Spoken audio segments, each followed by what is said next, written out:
শেখ, আমরা একটি প্রশ্ন নিচ্ছি।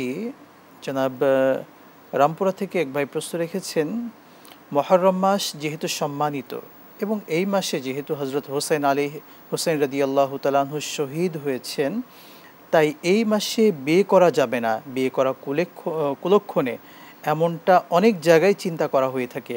আসলে ব্যাপারটি সঠিক কিনা? জি না, এসব একেবারে ভিত্তিহীন কথা হচ্ছে। রাসূল পাক সাল্লাল্লাহু আলাইহি ওয়াসাল্লাম ৩ বিষয়ে বলেছেন, সালাসাতুন লা তুআখার।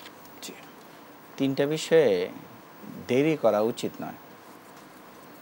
একটা হচ্ছে যে as-সালাত ইযা হাদারাত ওয়াক্তুহা, যখন নামাজের সময় হয়ে যায়, তো আমি তো জানি না যে আমি এর পরেও জীবিত থাকবো কিনা, তো যত তাড়াতাড়ি সম্ভব নামাজটাকে আদায় করে না, অবল ওয়াক্তে নামাজ আদায় করে।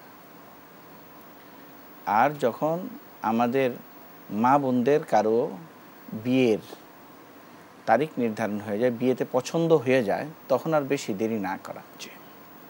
এবং যখন হজ কারো উপরে আসে, তখন হজ তাড়াতাড়ি করে ফেলা, হজ যখন ফরজ হয়ে যাবে। তো 3 বস্তুর মধ্যে একটি হচ্ছে বিয়ে। তাহলে বিয়ে শাদী মুহররম মাসে, মুহররম চাঁদে বলে ওনারা, যারা এই সমস্ত কথা বলে যে মুহররম চাঁদে বিয়ে শাদী করা যাবে না, এটা ওর কথা এই সমস্ত কথার কোনো ভিত্তি ইসলামে কোনোভাবেই নেই। শুকরান জাযাকাল্লাহ। কখন মানুষের ঈমান এবং আমল কাজে আসবে না যদি বলতেন? এটা দুটো সময়।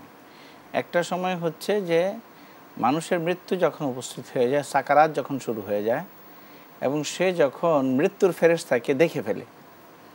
মৃত্যুর ফেরেশতাকে দেখার পরে কেউ যদি বলে যে আমি এখন তওবা করলাম আল্লাহ সুবহানাহু ওয়া তাআলার কাছে, আর কোনোদিন গুনাহ করব না, ইত্যাদি করব না, আল্লাহ সুবহানাহু ওয়া তাআলা এই সাকারাতের সময়ে, আল্লাহ যখন তার জান কবজ হচ্ছে, তখন তার তওবাকে কবুল করেন না, কোনো আমলকে তার কবুল করেন না।